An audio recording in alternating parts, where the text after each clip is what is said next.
I'm Dan Poblocki. You are listening to Our First Fears, a podcast about gateway horror, past and present, with creators currently working in the genre. As an author of books for young readers, one of my favorite questions to ask kids during my school and library visits is, who here is a fan of scary stories? Every time I'll get a large number of raised hands. Of course, because scary stories are perennially popular with that age group. But not all hands will go up. Then I'll ask, how many of you prefer fairy tales or fantasies or fables? Even more little hands will shoot up in excitement. After that, I love to break down one fairy tale in particular, Little Red Riding Hood, by asking the kids to tell it to me. I'll jot down notes as they go, and then, when they're good and done, we look at the story notes together. A list of words like wolf eats grandmother, chomps up Little Red. The huntsman takes an axe and chops open the wolf's belly. Grandmother and Little Red leap out, fearful and grateful to be alive. And then I ask, is this not a scary story? The shock that in that moment creeps across their young faces is always deliciously amusing to me. So, it was a delight when today's guest, author and illustrator Derrick Chow, mentioned that the old TV show, Shelley Duvall's Faerie Tale Theatre, used to freak him out as a kid, and that he wanted to chat about how frightening fairy tales can be. We discuss the connection between fairy tale heroines and slasher films' final girls. We consider what makes a good fairy tale villain. We play around with the idea of the tales being an early form of psychological therapy that helped people cope with big emotions like fear and loss, and most significant to this conversation, the unbearable weight of grief. Derrick Chow's debut novel, Ravenous Things, came out last year. It is a twisty modern retelling of the Pied Piper story, set in the subway system in Toronto, and it is available wherever you love to buy books. As for Shelley Duvall's Faerie Tale Theatre, the topic Derrick brought to the podcast, it was a show that aired on Showtime for 6 seasons, 27 episodes, from September 11th, 1982 until November 14th, 1987. It was created and produced by one of my all-time favorite actors, Shelley Duvall, who also starred in several of the tales. The show was one of the first examples of original cable programming, and each episode focused on one fairy tale and featured fairly iconic movie and TV stars in leading roles. People like Paul Rubens, Vincent Price, Bud Cort, Angelica Houston, Alfre Woodard, Jeff Bridges, Carrie Fisher, Robin Williams, and get this, Liza Minnelli. One thing I was slightly mixed up about during this conversation was that I thought the show had originally aired on HBO here in the US, so apologies for that. The content warnings are now in the show notes, so if you like, check those out before listening. Now, turn down the lights, turn up the volume, and get ready to explore Our First Fears. Hi, Derrick. How's it going? I'm doing great. Thank you for having me on. It's a sunny day here in Toronto, so I've been enjoying the weather. Yeah, that's nice. We're getting like a nice little rebirth of summer here in the Hudson Valley as well, and after a bunch of rain that was torrential in New York City, which I missed, thankfully, I'm feeling nice. It's a nice day, and it's nice to see you. It's nice to meet you. Yeah, we've interacted on social media, and I've been eager to actually see your face and put a voice and a face to your books and to your social presence. Well, thank you so much for agreeing to come on and talk about Our First Fears. The topic that you chose being fairy tales and a little bit of Shelley Duvall's Faerie Tale Theatre. To start off, before we get into that fun stuff, could you tell our listeners about yourself, about your work, and maybe your relationship to the horror genre, if you have one? Yeah, I'd love to. So I'm Derrick Chow, and I'm an author and illustrator. My debut novel came out last year, and it's a horror middle grade novel called Ravenous Things. It's a story all about children grappling with grief, also about changeling rats in a creepy underground realm beneath the subway system. It's my debut novel, but before that, most of my professional creative experience was as an illustrator, doing picture book illustrations, also for newspapers, magazines, textbooks, and also I create comics. So really, storytelling all around is my passion, whether it's the written form or the visual medium. In terms of horror, I have always been a fan of horror since I was a child. It probably dates back to the fact my mother took me to watch a re-release of The Exorcist in theaters when I was like 6. I was too Yes. young, but she was like, "I can't get a babysitter, and you'll be fine." And Yeah. so yeah, ever since then, I was addicted to the adrenaline rush of being terrified. So whether it came to like Stephen King novels or Anne Rice books or Mm. slasher films, yeah, I'm pretty much a fan of everything horror related, which is why my debut novel is in fact a horror. Yeah, so I'd say that's sort of my initial. That's how I got into it to begin with. Oh, that's awesome. So I'm asking a question of all of my guests also. If you remember the first time you ever felt frightened. Yeah, I mean that is a an interesting question because obviously it's hard to remember so, when I was a baby or a toddler. I'm sure there are instances when I was frightened of something that I'm not able to bring to my mind. But certainly, if I think about a moment when I was frightened by something that shouldn't have been frightening, or that Mhm. it came kind of out of the blue, it is once again connected with media and television. I remember being, I don't know how old, but I was very, very young, and I was watching Sesame Street. So was definitely not supposed to in any way be scary because it's Sesame Street, and it wasn't who's that Dracula character? It wasn't even him. It wasn't the Count. It wasn't the Count. It was one of those segments, like almost like a short film where it features just one letter of the alphabet, and it was supposed to just be a throwaway, I think like a 30-second segment. What it was a letter, let's say the letter A, I don't remember the exact letter, but it was a piece of metal that had just been smelted. So it was white hot, and it was in like a metal conveyor belt. And this was like a live action footage that they actually went out and shot and made.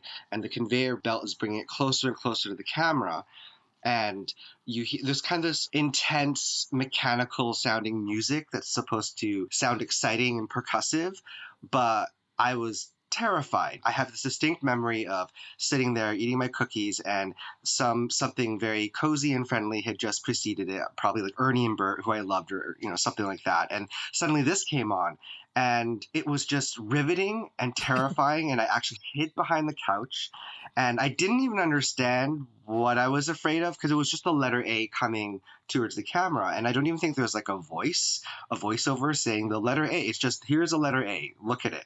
And now as an adult, I realized it was probably scary because it was tonally so different from pretty much everything else in Sesame Street. There was no puppet. It wasn't animated.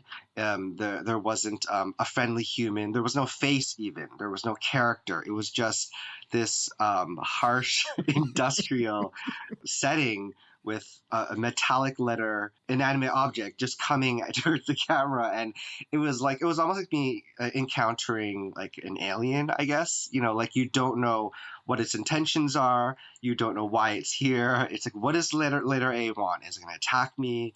Is it like, it was just, and it sounds really ridiculous talking about it now, but it was such a core memory. Like it's, even just thinking about it, I kind of get a bit of a shudder. Even I'm sure if I saw it now as an adult, I wouldn't be afraid, but it's so inextricably connected to that moment when I was a kid that thinking of it is actually kind of scary because it's, Wow. yeah, so that is one of my earliest fear memories I can think of. That's really interesting to me. Of all of the answers that I've gotten from people on this show, that is kind of the most emblematic of the concept that I was going for when I first came up with this podcast idea of like something that's just inexplicably scary. And I mean, I guess you definitely put some nuance into why it frightened you as a child, but like, there's no way that as an adult that would scare anybody, right? Here's the letter A. Now cower. Yeah, and it's especially now that I'm a an adult who also illustrates and writes for children. Mm. It's and I've been through a process like as you have, where you work with editors and or authenticity readers and people who kind of give you feedback. Mm.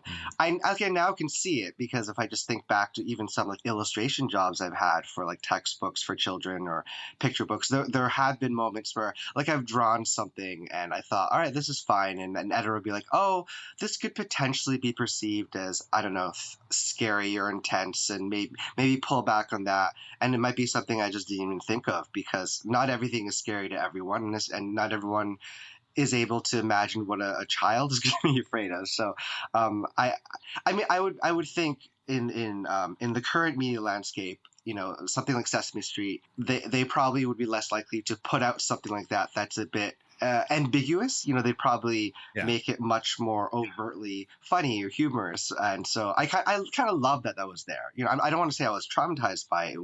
It was something that actually I had to watch several times because they kind of would use the same segments over and over again in different episodes. And I remember it would come on more than once, and every time it did, I would hide behind the couch. But it kind of became like eventually it was like a fun ritual of watching Sesame Street. And it was like, oh, is that terrifying letter A going to come back on, or is it not? Right, because they would replay some of those segments, right? Like the one with 1, 2, 3, 4, 5, 6, 7, 8, 9, 10, 11, 12. Yes, I It's love that burned one. into my brain because Yes, they repeated these things. So it was possible right, that maybe you would encounter that very scary letter A again. I'm right, fast. right. Yeah, I don't know. I'm fascinated by the idea of what you said of receiving feedback of something that you would never have even considered to be scary, and the editor or the sensitivity reader or somebody came back to you and asked you to make those changes. Because I'm always wondering for myself, when I'm speaking to kids at schools or libraries, if there's something that I say or that I think is benign, but makes some connection in their head, and all of a sudden they're curled up in a ball. I'm like, please, I do not want to hurt any children. So that's intense, though. It's intense. Yeah, and of course, to what you were saying, as creators, there's only so much we can do in that direction because every child is different. So I'm sure, like in my case, I'm sure many children were not terrified by that letter A and thought it was delightful. And yeah, I think sometimes you have to create with the best of intentions as a creator, and then listen to advice if you think it's correct and put it out there because it's not going to please everyone. Yeah. That's very cool. I just before we started recording, I mentioned how much I really enjoyed your book. I listened to the audiobook, so I didn't get to see the illustrations that you drew. I was looking for them online, but I guess they've gotten them locked down somehow. Oh, thank you very much. But yeah, no, I good. didn't think of that. Yeah, I guess you'd have to have the physical book to see them. But yeah, no, Yeah, well, I love doing the chapter illustrations for it. That has been, as a reader, a dream of mine since I was a little kid, reading books and seeing the cool little illustrations at the beginning of every chapter. So that was definitely fun as an illustrator to do. Oh, that's awesome. I'm going to go find a physical copy so that I can check it out and share with my family and friends. It's a really, really cool story. Like that's what kept coming into my head as I was listening, and just super impressed with your writing. I think it's twisty and full of magic and spooky stuff, but very much based in fairy tale lore. Specifically, do you want to talk about like where this book came from, like how, like Yeah. clearly it's based on one fairy tale but plays with lots of fairy tale rules, and we can get into some of that stuff too. Yes, I would love to talk about that. I mean, my novel, as you know, is inspired by the lore of the Pied Piper, which arguably some historians say some version of it might have happened. Some say that it's just a pure, folkloric narrative that was made up. But my first interaction with that story as a kid was I had a librarian who I loved, Mrs. Snow, when I was, I don't know, I think in kindergarten. And she loved to read stories to us. And I would go up to her and ask her, read me a story I haven't read before, I haven't heard before. And she said, well, I don't think you've ever heard of this story because I don't think Disney has made it into a movie. And because, at the time, this was the 90s, the Disney Renaissance. So there were a lot of Little Mermaid, Beauty and the Beast, all the fairy tale canon seemed to be what Disney was using to create their animated juggernaut. So she was like, well, here's a fairy tale you haven't heard of. And I was riveted because it's such a simple story. Not a lot really happens in it. It's just really a tale of rats overrunning a town. Here's a problem that needs to be solved. They ask the Pied Piper to do it. He does it, and they don't hold up their end of the bargain, so he kidnaps all their children. And so it's an interesting story because, I feel like in terms of, structure, it's almost like not really a 3-act story. It's just 2 acts. It's just, the setup and then the consequences of what happens in the first act. I think as a child, what I really responded to was the ending of the story. That's what resonated with me. The idea of an entire town having their children just in with the flick of a switch just being taken away. And that was terrifying because no child likes the idea of being abducted or taken from their parents. But also I couldn't stop kind of obsessing over well, what would the town be like after that happened? Did they go and search for their children? Because the story doesn't say if that happens. Is there any possibility the children could possibly be returned? And it kind of set a lot of gears going in my mind. So it was not a story once I started to write and want to tell my own stories, it's not a story I thought I would go to and want to retell. But what happened was with Ravenous Things, the real seed of the story for me was the death of my own father. He passed away. Now, I was an adult, but it was very difficult to deal with. And while I was dealing with that grief, I kind of was fixating on the idea of, well, if only I could see my dad, one more time, just spend an afternoon with him. And that's when this image just popped in my head of my childhood home recreated underground somewhere, and my dad would be there. But it was also a really creepy image. And that's where the idea of my story came from. And once I came up with the idea of a man luring the main character, a protagonist, down into a trap by promising that the protagonist could reunite with his dead father, seemed like such a cool, hooky idea to start with.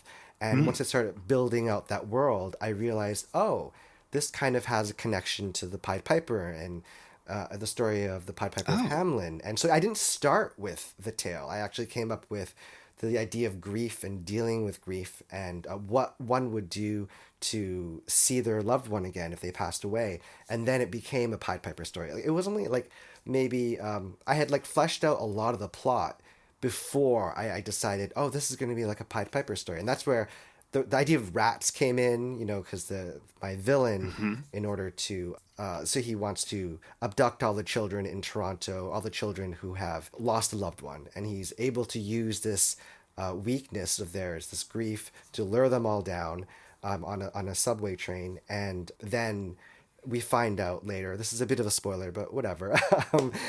This is all a plot to populate the world with changeling rats that have been transformed to be kind of half children, half rats. And so the idea of using rodents and rats, that came from my decision to make it sort of a riff on the Pied Piper story. But yeah, so that's how it came about. Oh, that's really cool. I'm fascinated with the idea that your original sort of kernel for the story was separate from the tale of the Pied Piper, and that it sort of came into being the more you thought about it. It makes me think about the idea of fairy tales as being archetypes in a way. And maybe you found the archetype and it was already there in the Pied Piper and it sort of spoke to you. I think that's kind of a cool, magical kind of a thing. Yeah, I'd say that's exactly it. I think fairy tales are just so much kind of part of the ether, culturally, and especially since so many of us were first exposed to it as children. So they're kind of these formative tales we all kind of filed away in the back of our head. So at least for me, that's why you're right. It's this archetype that was there. I wasn't actively thinking about it, but once I started fleshing out my own story, it was reverberating with something else in my head, in my memory. And I think that's the powerful thing with stories from religion, also folk tales, fairy tales, these stories that culturally we pass around again and again. I think it's interesting because as creators, even when we're trying to create something original, it's almost impossible not to see echoes of it in these existing narratives and archetypes and characters and tropes. And I think that's a really fun thing to play with as a writer. Yeah, I have more to dig in with that stuff, but first I have kind of a two-part question for you. So your relationship to fairy tales. So you said your librarian introduced you to Pied Piper, but I know you also mentioned in sort of pre-podcast conversations that you were inspired also by the television show Shelley Duvall's Faerie Tale Theatre from the 80s. So I want to ask you what your relationship to fairy tales is. And I guess also if you want to go into the second part as well, the second part of the question is, are these stories inherently scary? I know in a couple of the introductions of Shelley Duvall, she mentions that they can be funny, they can be silly, but a lot of them also are scary. Is it something that is inherent to a fairy tale? Yeah, no, that's a good point. I mean, so you brought up Shelley Duvall's Faerie Tale Theatre, and for me, now when that first came out, that's not when I first saw it. I saw it as one of my uncles had recorded a whole bunch of episodes of the show that had played on HBO, I believe, and gave it to me and said, I think you would enjoy these. And I didn't think I would at the time because I was very much into the Renaissance Disney animated movies, which were, all retellings of fairy tales. So, I was really into like Aladdin. I think that was my obsession at the time. I had a huge crush on Aladdin and I wanted to be him and I wanted a magic carpet. And then I had just discovered Beauty and the Beast, which was And so I thought, well, this is some old show that you recorded on DVD. Why would I want to watch this? But on a rainy Sunday afternoon, I remember popping it in, and as I don't remember how old I was exactly. I think I was like 8 or 9. I was enthralled. There's a very so to bring it back to part of your question, are fairy tales inherently horror? I think arguably so many of them, the beats of it, the plot itself, they are horror stories. And I think perhaps a lot of them were invented as a way of terrifying people into doing the right thing and not taking foolish actions. So, for example, one I was going to talk about a lot today because I rewatched it and really looked at all the details that I didn't pick up as a child. The Snow White, the episode of Shelley Duvall's Faerie Tale Theatre that is a retelling of Snow White. It occurred to me watching it a few days ago as an adult, and this didn't occur to me as a child, was that episode of Snow White and just the story of Snow White itself is essentially like a slasher film. You have this villain who is intent on murdering the final girl, and she tries again and again. The killer fails, but there's this tension through the whole story. Is the final girl going to get away? And with the exception of the fact that the queen is not using a knife. Well, initially she wants the huntsman to use a knife. So yeah, it is kind of a slasher. Yeah. So I'd say that, I can see it. Yeah, a lot of fairy tales, I wouldn't say all of them, but a lot of them I think could be classified as horror. And horror that's meant to... that maybe initially was not thought of as in that way, but I think the basic contours of a plot like Snow White, it doesn't take a lot to kind of massage it directly into the horror realm. Yeah, I mean, one reason why these fusty old recorded DVD versions of this show fascinated me as a child was because it was so different from any other children's entertainment I was consuming at the time. And part of that meant that it was kind of creepy. Now, I don't think Shelley Duvall intended the show to be like scary or traumatizing, and I don't think it is. I think it's still relatively child appropriate. No, From what I've seen, that's absolutely child appropriate. In the same way that, you know, your book and my book is child appropriate. You know, like, I think that kids can handle slightly scary, or even some kids want more than slightly scary. But I know I kind of get what you're talking about. There's some kind of, well, why don't you tell me more about what you're talking about? Well, yeah, I mean, I was trying to put my finger on it when I was rewatching some episodes last week, and I think what differentiated it from other kids' entertainment, like in the '90s that I was consuming, was it didn't feel like sanded down around the edges for children in terms of like tone. I mean, a lot of it had to do with tone and aesthetics, I'd say. So, unlike, for example, the very slick animated movies I was watching, that's full of big production value, bright colors, big orchestra. The show Musical numbers. yeah, essentially, you know, it's a very slickly packaged thing, which is great. Like, I'm not knocking it. I love these Disney movies, and my book is in fact published with Disney, so I'm not saying anything bad about the House of Mouse. Yeah. Just to be clear. But like, I think part of it is like the show is from the '80s, so as a '90s kid watching it, felt it felt very different because it was from another era, and it also had a texture and a grittiness to it. So a lot of the colors are dark. A lot of the sets are darkly lit. It's not full of primary colors and pretty pastel colors. It kind of had like a dark grittiness to it.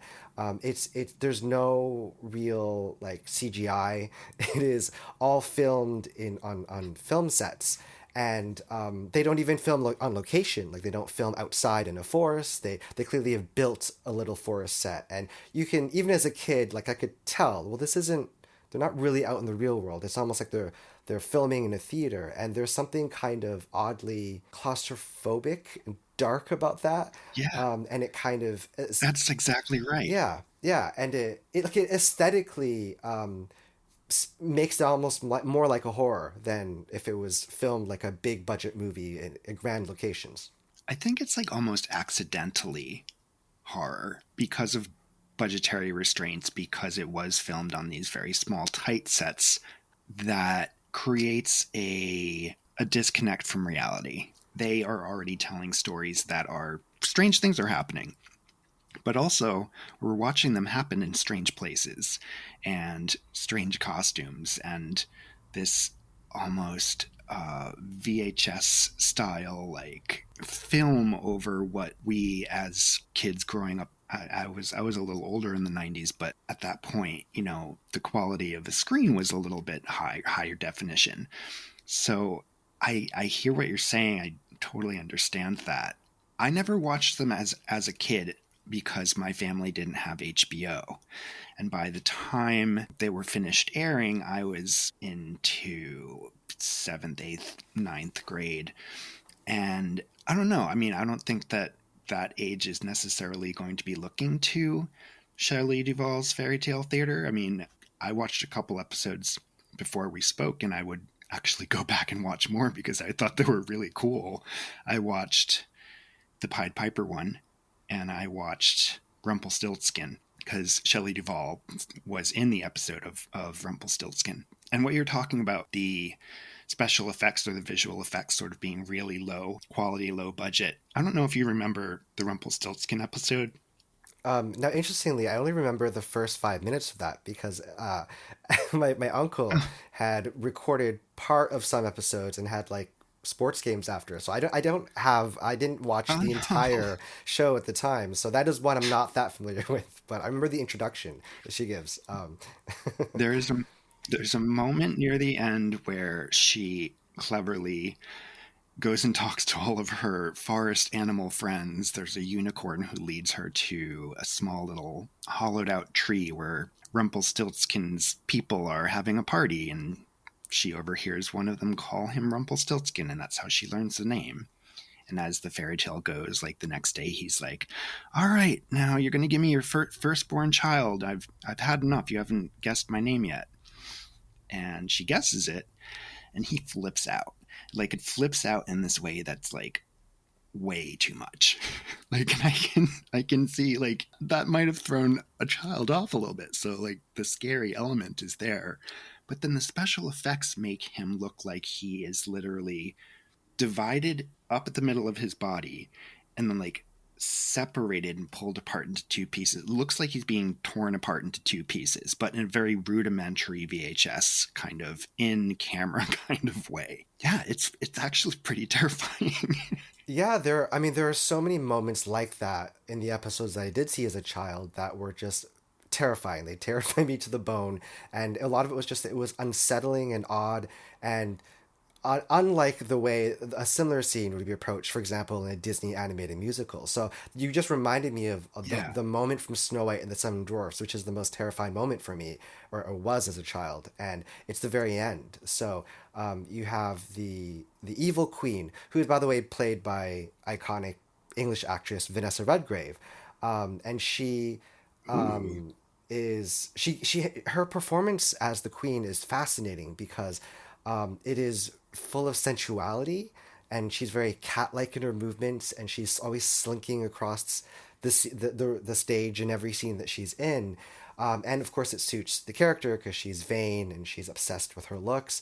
But in the final scene, we find out she has been cursed as punishment for trying to kill Snow White, and from henceforth, anytime she looks into a mirror, it's going to be all black. She'll never be able to see her own reflection, which, by the way, like, I think is a great bit of writing, because the writers clearly wanted to hew very closely to most of the original versions of these tales, and the story does, but it makes a few smart changes, and this is one of them. In the original grim telling of the story, her punishment is to wear I think hot shoes until she dies or something. It's some very gory death. And of course, they thought, well, that's a little too much. Brutal. Yeah, so they decided to go with like a much more poetic sort of death for her. You're never being able to see herself again.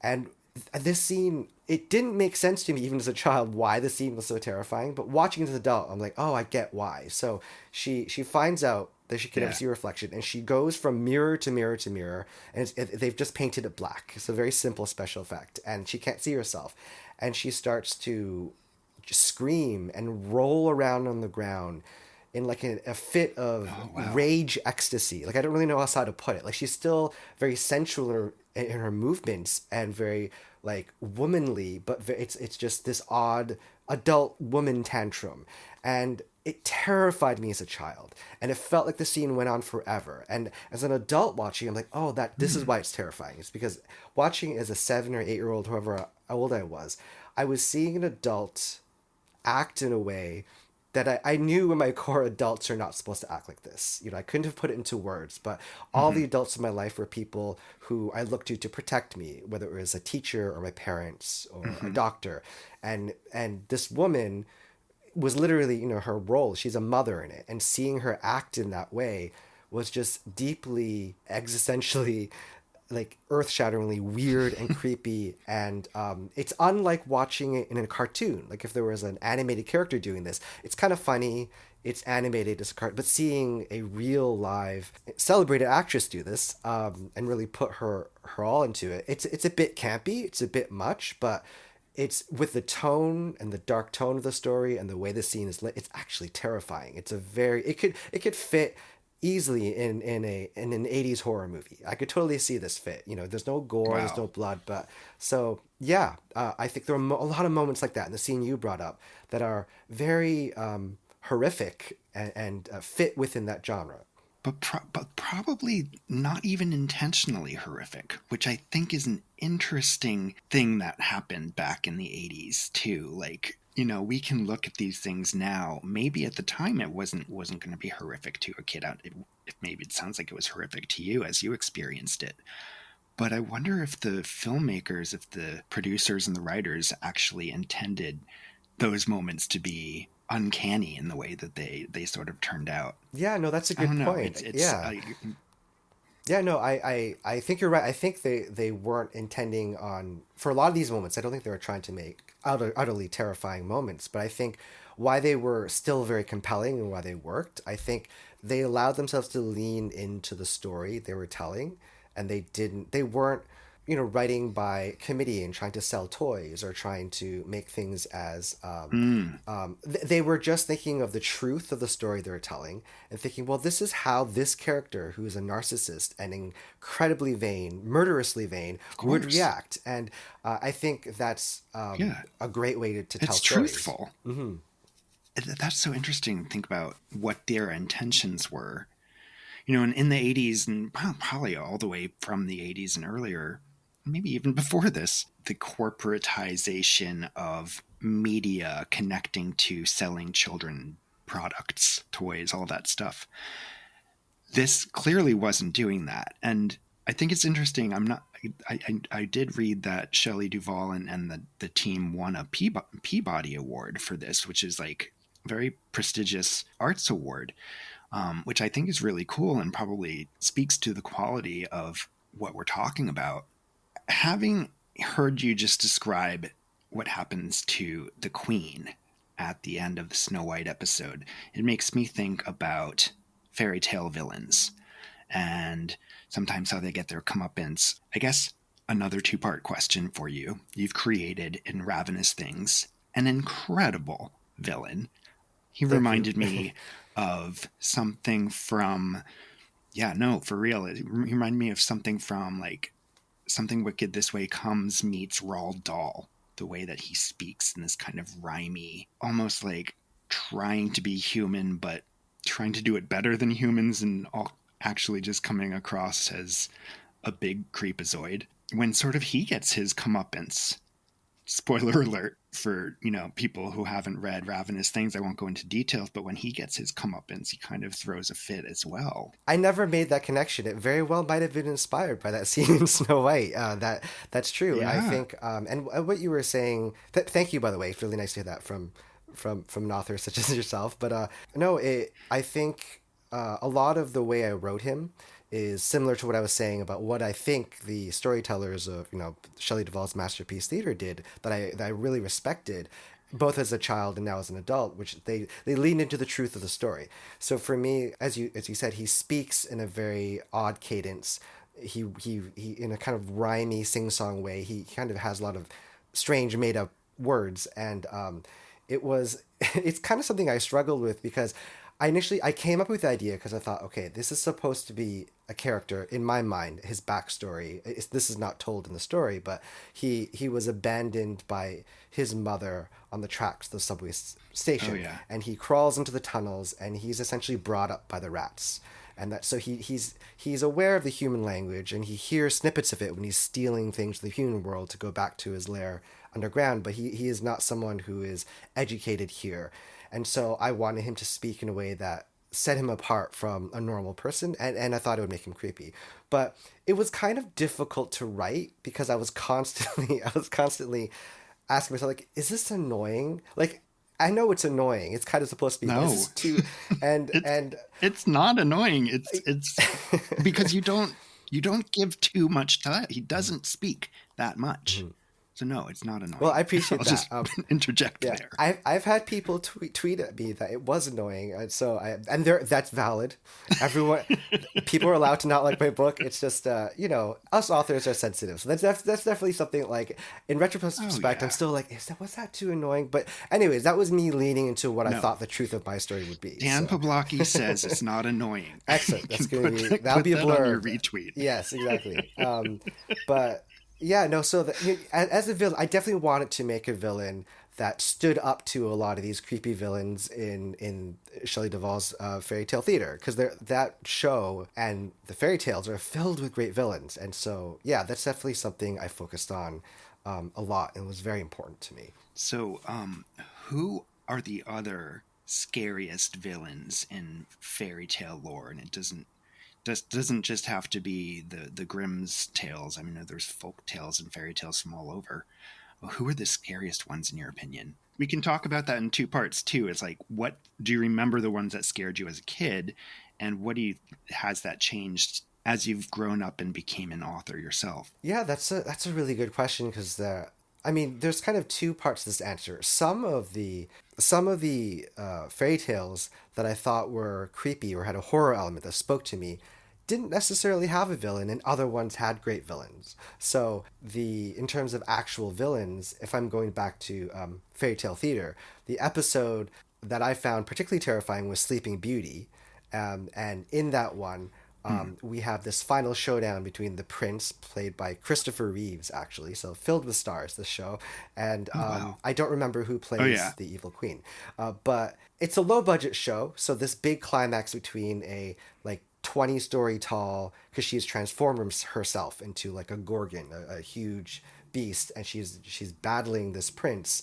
and they did that by just putting a lot of very creepy green prosthetics on her face and giving her extremely long fingernails. And that's the one thing I remembered as a kid, like long curly fingernails. And she's cackling, and they have like a green screen, and they're projecting like a loop of stock footage imagery of like a medieval battle. So it's not supposed to be like a naturalistic, realistic scene. It's almost like a fever dream in terms of the visual. But clearly as an adult now, I'm like, oh, that's because they had no budget. Let's just put her in a green screen, and there's just weird battle imagery behind her. But it was terrifying, because you have this human who now no longer is human, is now a monster, and is trying to... I don't really know what she's trying to do in the scene. It's not clear. Is she going to eat the prince? Is she going to stop it? Like, she isn't able to kill the prince, but it's terrifying what she might be able to do. And I think the idea of transformation is something that riveted me as a child and terrified me, which is why in my book, at the end, my villain has a monstrous transformation himself. Another spoiler there. The idea of transformation is scary to me as an adult and as a child, because you have a sense, you'd like to think you have a sense of like object permanence and stability in the world. Like, your father is your father, and he'll always be your father. But, well, what if your father could suddenly turn into a dragon or like a werewolf? That's terrifying. Or what if it were to happen to you? And there's that fun body horror element. Like, what if... Because I still am a hypochondriac as a kid. And so anytime I got sick or a nick on my skin or something like that, I was really worried and scared something terrible would happen, like an eyeball would pop out or something. And so which is why this transformation in my book with little rats transforming into changeling rat children, I think the body is terrifying because it can go wrong in a lot of ways, and sometimes seemingly so easily. That's I'd say the Sleeping Beauty transformation scene in the Shelley Duvall episode, that is just one that really sticks to my mind. Also, now this is funny. This is an interesting answer, because the Three Little Pigs, I did not find any iteration of that scary as a kid, because I was very familiar with that like nursery rhymes, and I think I read a picture book when I was very young. It wasn't scary to me at all. The Shelley Duvall version, there's a lot of humor in that episode, because you have humans like dressed like pigs, and they play into the humor of that. But the villain was both... Now this is... So I was quite young when I watched it, and but it was that character of the wolf was kind of an early crush before I was really aware what that was. So because he's played as a very suave, kind of sexy character. Like the way he kills the pigs is he kind of either charms them or seduces them. Like if it's a lady pig, because he was a straight wolf, I guess. And so he plays into it, and he also, I think he's played by Jeff Goldblum. Yes, he is played by Jeff Goldblum, and I believe is like, he's wearing like a furry coat that's open, and you can see his whole chest, but his chest is like painted gray with tufts of fake fur, or maybe it's his real chest, I don't really know, but he has a furry chest. And as a kid, I was like, oh, I think I have a crush on this man. And so that wasn't scary, that was just a fact. But what was scary was in the scenes where he turned from this charming, attractive thing to like eating his victim. They don't show it, it's not like gory, but he bares his fangs, and he kind of lunges the camera and it fades to black. Terrifying. And it's also that idea of transformation. Here is a person who you think you think you can trust this person because he's charming and attractive and gregarious, but no, he actually wants to eat you for dinner. So like that was an episode that was genuinely funny. Has a lot of jokes and slapstick in it, more than a lot of her other episodes. But even those moments were terrifying, and so it even kind of reads as a horror narrative because of that. I imagine they felt the need to put those humor elements in because they were playing with some intense themes, some intense, even if it wasn't necessarily visual, like you have somebody who's going to be eating what some of your other characters. Yeah, you got to balance that out somehow. Yeah, no, I'm that's fascinated true. by the idea of the whole idea of transformation in fairy tales and in your book. There's something spooky about it. And like when we think about traditional monsters from horror movies nowadays, like how many of them are transformative, like the werewolf, I don't know. The werewolf is the one that comes directly to mind as like a direct link to the fairy tales, but there's the questions of, can I trust this person? And I think that is a childhood thing. I mean, I don't think that's necessarily a childhood fear. It's something you learn to fear about people and animals and things that you encounter.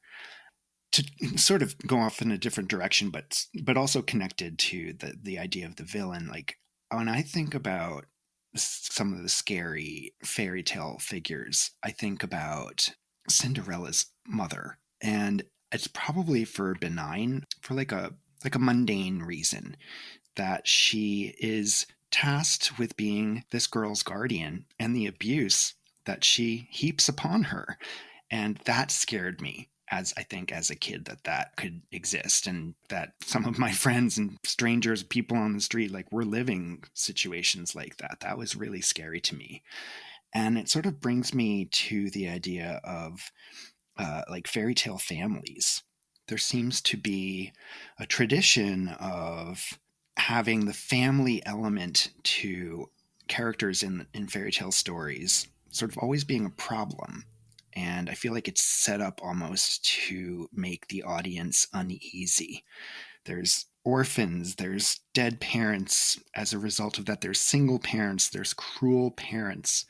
What is this family dynamic all about? Like looking back as like the original stories coming out of Europe, why do you think this was an element that was involved in this kind of storytelling? Yeah, I think no, that's a really good observation. There are a lot of dysfunctional and outright abusive family portrayals in fairy tales, and I think of course.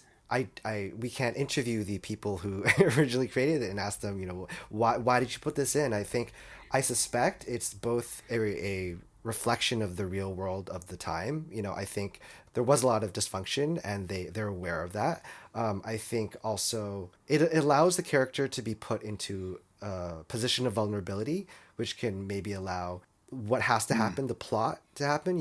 If you have a character who's super like a child, like I'm completely blanking. Hansel and Gretel, like if you have Hansel and Gretel, if you have Oh yeah, if you have yeah. a supportive extended family network, then if the parents toss them out, then they would be taken in, or social services would come, and hopefully they'd have a happy ending. But in order for the point of the story, the messaging, the lesson, whatever it is, to happen, you have to tell the bleak truth that sometimes you have parents who aren't fit to be parents, or guardians who aren't fit to be guardians, and there's no one there to step in for whatever reason, and then terrible things happen to, unfortunately, children like that. And I think the original fairy tales were kind of a grim mirror of probably the real world at the time and what was happening. But I think the reason why it continues to resonate and we still tell these stories, even though we're hopefully like a kinder, softer, with a greater safety net world than before, I think that's because A, we still have these Mm. problems, but B, it's like a reminder of like, well, look, if we don't put safeties into place, if we're not empathetic, if we don't care for our fellow community, then these things can happen. And I don't think that's a story we're ever going to stop telling. Unfortunately, I mean, I think if we lived in a utopia, these stories wouldn't resonate at all. Yeah. And I mean, you know, you bringing up the idea of like families being dysfunctional in fairy tales, and sometimes you can't trust the people who you're supposed to trust. That actually reminds me of another scene in a fairy tale theater episode that I found chilling as a kid. And it's not even an episode that's particularly supposed to be scary. I don't think it's a telling of the Snow Queen. So of course this is decades before Frozen, Disney's take on it, and you have it's a brother and sister main character. The sister spends most of the story searching for her brother because her brother has been kind of kidnapped by the Snow Queen. So she's desperately trying to find, I think it's her twin brother, and she comes across in this desolate winter wasteland this little pretty cottage that inexplicably has flowers growing, and it seems to be spring just in this patch of land. And there's this beautiful woman there, and she explains she's the sister of the Ice Queen, and she says, oh, I hate my sister because she's so cruel and cold. And she empathizes with the young girl looking for her brother. She takes the young girl in, and she gives her food and drink, and she's kind to her. And at this moment in the episode, you just, as a child, you just breathe this sigh of relief, like, oh, she's this little girl out in the desolate wasteland. She finds this nice woman with this lovely cottage that's always springtime to help her, and you're really happy for her. But then this thing happens where she wants to brush the girl's hair, and we find out that every time she brushes her hair, she's brushing out her memories of her brother.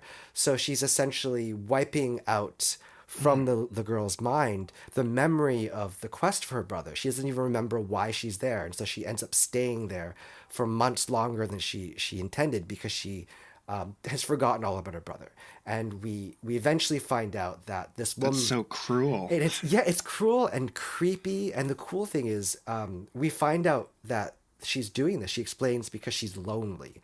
So she's not doing it out of a place of maliciousness. She's just incredibly lonely and wants someone to be there with her, which of course it still makes it wrong, but it almost makes it as a child made it creepier, because like, oh, I can't completely hate this woman like just some two-dimensional villain, because she's lonely and she's stuck here. I feel bad for her, but she kidnapped, you know, our girl, our main character, and it's such a wonderfully chilling scene. And once again, it's the idea of like a mirage in the wasteland, like safety, seeming safety, but it's not. Which is also in my book. You know, that's the whole setup that starts off my book. Yeah. You know, my character thinks he's found his dad alive in the underground world where his childhood home is. But I suspect that scene in this episode really inspired that subconsciously. I wasn't, you know, consciously doing that. Yeah. Yeah. I can totally see that. There's almost an aspect of like psychology behind this. You know, when we're talking about archetypes, we talk about Jungian theory and all that stuff that was being discussed at the, I don't know, when were Freud and Jung alive? Like late 1800s, something like that. Yeah, Victorian era. Sometime the birth of psychology. But you have a character named Chantal who is such a great character. She has lost her twin sister and has been roped in by the villain, the conductor, to, you know, try and find her down in the underworld, the subways of Toronto. But she also has been through a lot of therapy because of this. And I think that that's a really interesting thing that you've done there. Dr. Peregrine, is that yes, the name of her doctor? Yes. It's and the idea that she's been learning how to deal with her grief, and she's trying to teach the other characters and the boys how to take what she's learned. And I'm wondering if you consciously drew a connection between the idea of like modern psychology or analysis and the way that human brains and minds can heal trauma from this therapeutic technique. Do you feel like there's a connection to what fairy tales were doing, or the origins of fairy tales in the oral tradition? Is there a connection there, do you think? Were you doing that consciously, or did that just sort of Yeah, no, happen? that's an interesting point you bring up. Well, so first I'll start with my book since I know that well. For me, putting in the idea of therapy into my book, it was important because I wanted to show that this is an avenue children could take, to get help from a certified professional. But also, like, Chantel isn't quote unquote fixed and perfect, right? She is also still struggling with her grief, and she's specifically struggling with the idea of like survivor's guilt. And she kind of feels like she was the less spectacular, stellar twin, and she kind of feels almost guilty that, well, her sister was so much greater than her and she wants to live up to the memory of her sister. And so she's very hard on herself. I felt like it was important to show a character who is a little, maybe a step above in terms of self-awareness than the two other characters she meets, that would be Reggie and Gareth. But she's still on a journey towards healing. I want to show that therapy helps, but, everything takes time and nothing is an instant fix. And really, what I want to do, the three characters who are all grieving the death of a loved one, who all meet on this midnight subway train, they're all kind of they represent different aspects of grief. So my protagonist Reggie, he's still rooted in like anger. He's like really angry that death took his dad away. He's angry at his mother because she's kind of going through depression and not dealing with the death well. He's just angry at the world, and he kind of snaps at people when he shouldn't. Gareth, on the other hand, is kind of in this place where he doesn't feel he can talk about his grandmother who he's lost because he feels like it makes his grandfather sad. So he's kind of bottling that up. And as I said, Chantel is kind of dealing with survivor's guilt. So having three child characters deal with grief was I felt like a good way to deal with different aspects of grief. But bringing it back to like fairy tales and the idea of therapy, and I think when these stories were crafted, I think you make a good point in that when these stories were first told, probably orally as an oral tradition, there wasn't therapy, I don't think, and it's possible that these stories allowed people, probably namely parents and children, to talk about difficult issues but in a safe way because they're talking about a fictional character in a fictional story. So rather than saying to, let's say you're talking to your child, like, don't go off with a stranger. Like, I'm specifically thinking about a Little Red Riding Hood. There's been a lot written about how there's kind of sexual undertone to the story, and it's a story warning about the potential dangers of the sexual world and having it as this sort predators. Predators, exactly. And so like whenever the story was first conceived of a long time ago, I think this was a good moment for them to when telling the story, to talk about topics like that, but in a way that's kind of oblique and indirect. And so it was easy to do. And so I do think it has a connection with therapy in that therapy is more direct than that, but it's still at its core talking with another person about your feelings, about what you think about situations. And I think storytelling works very well for that. Up until modern day, I think a lot of us process difficult things with stories. One of the lines that you write, and it's something that Chantal says, and she says it twice in the book, and it really struck me as almost like the thesis or the lesson. Not that a novel needs to have a lesson, but in terms of how fairy tales sort of often do wrap up with some kind of takeaway. Chantal says, "The only way to tame a problem is to name it."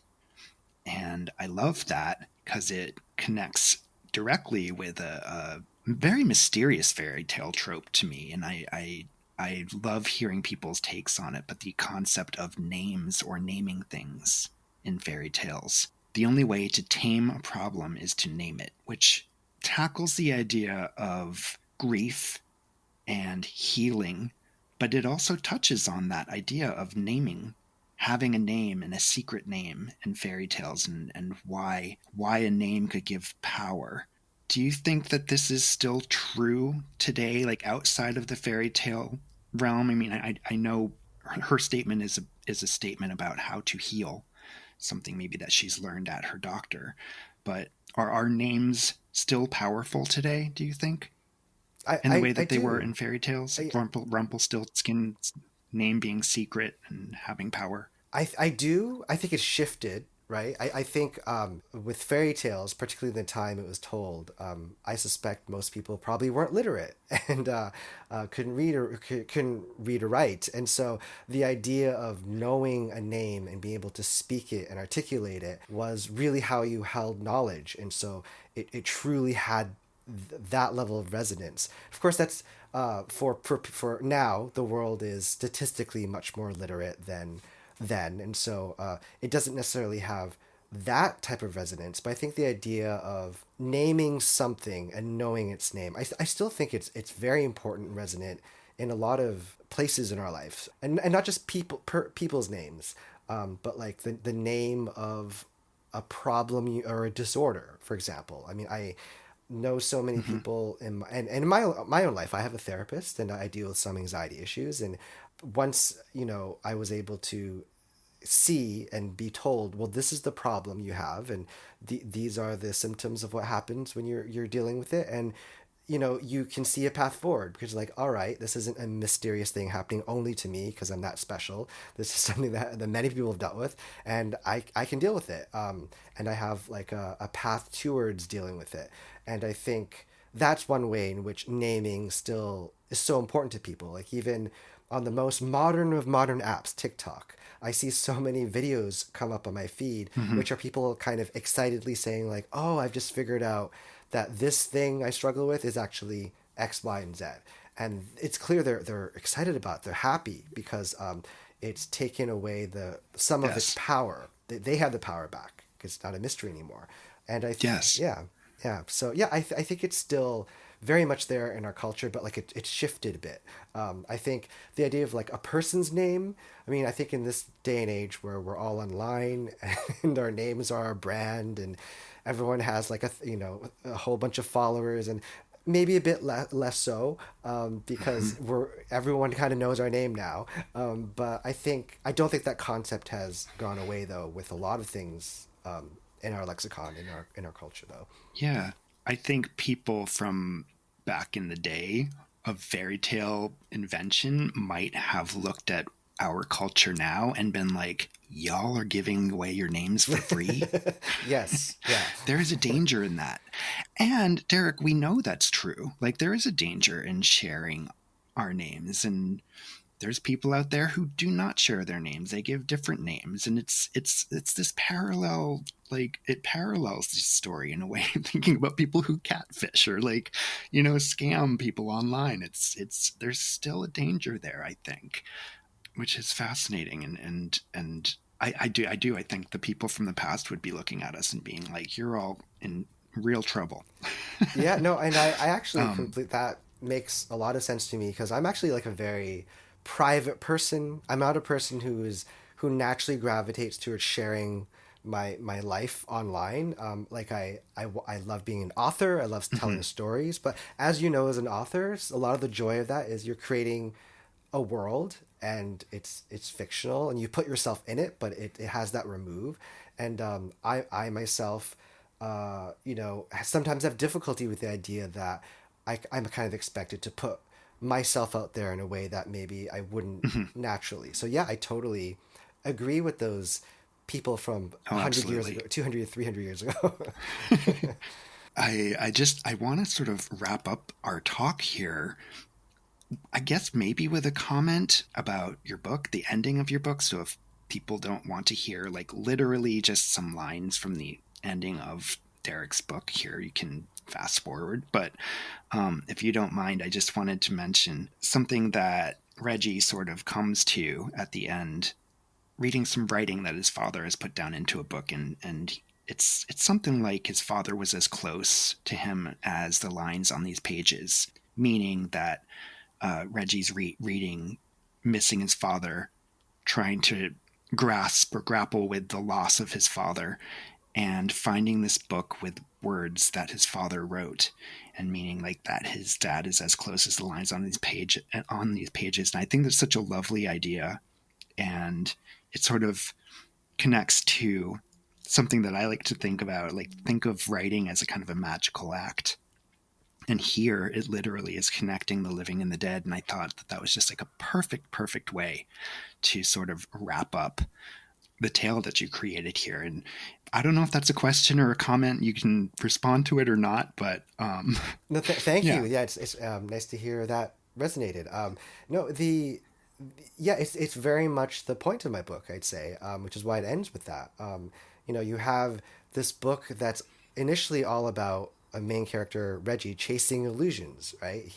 He wants to be with his father again and thinks the only way he could gain any sense of healing is to literally be reunited with a dead parent, which is, of course, impossible to do in the world of the living, and which is why he gets into the terrifying adventure that is the rest of the book. And I think having him discover this sketchbook that's filled with words and drawings and ideas that his dad intended on making, because his dad was kind of like a maker. He liked to create projects.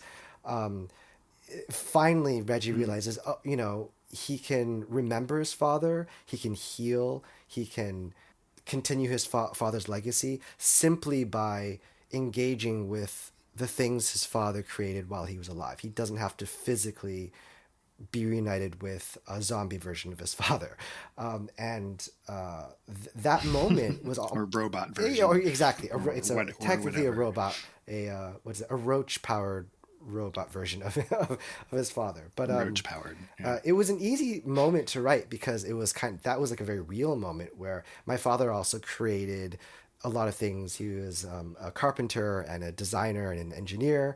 And so when he passed, there was this moment where I was going through his stuff and I actually found literally that it wasn't a sketchbook. It was just like a binder filled with sketches and schematics and designs. And it was this really healing moment because it was sad because I thought, well, my father never got to make these things, but it was healing because I thought, well, my father's not here, but look, this stuff that these ideas, they're still here, and one day I could put them together and make them myself. And also the things that he created still exist in the world. So that was very much me cribbing from my real life to end the story. So. Wow, you're making me tear up. Oh, sorry. Yeah. No, like for real. That's incredible, and I think it's like a testament to your relationship with your dad, and you're able to put that into this book and share it with a bunch of other people who it must resonate with. And I want to thank you for that. I want to thank you for coming on and talking to me about one of my favorite people on the planet, Shelley Duvall.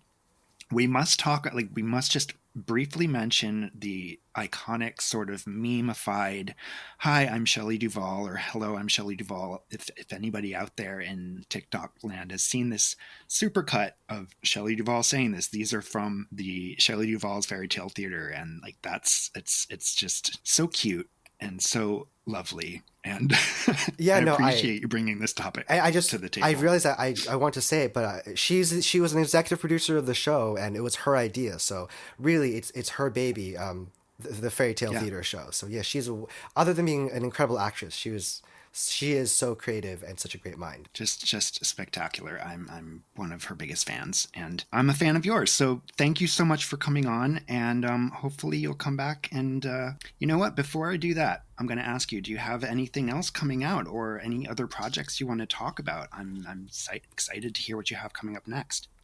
Yeah, I would love to. So this project hasn't been like officially announced, so I'll just roughly, it's a graphic novel, and about two main characters who really love horror stories, but it's a YA. So I think that's all I can say. But look forward to the announcement for that whenever that happens. So yes, well, I sure do. Again, thank you so much, and come back and talk about that when it comes out. I would love to. This was really fun. Thank you for having me. Derrick Chow gets the honor of being my first guest to make me actually cry. Always a fun thing to do when meeting someone for the first time. But honestly, what he said really moved me.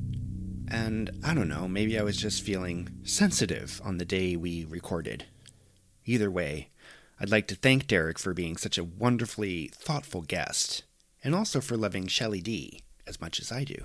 I doubt this will be the last time Ms. Duvall is talked about on this podcast, and I hope that is not a problem. Please subscribe to Our First Fears wherever you listen to podcasts. And if you'd like, you can follow our social media at Our First Fears, one word, on the site formerly known as Twitter, as well as on Instagram. You can also reach out at ourfirstfears@gmail.com. If you want to get in touch, let me know. Which fairy tale do you think would make the best slasher movie? Thanks again for your precious time. I'm Dan Poblocki, wishing you sweet dreams and pleasant nightmares.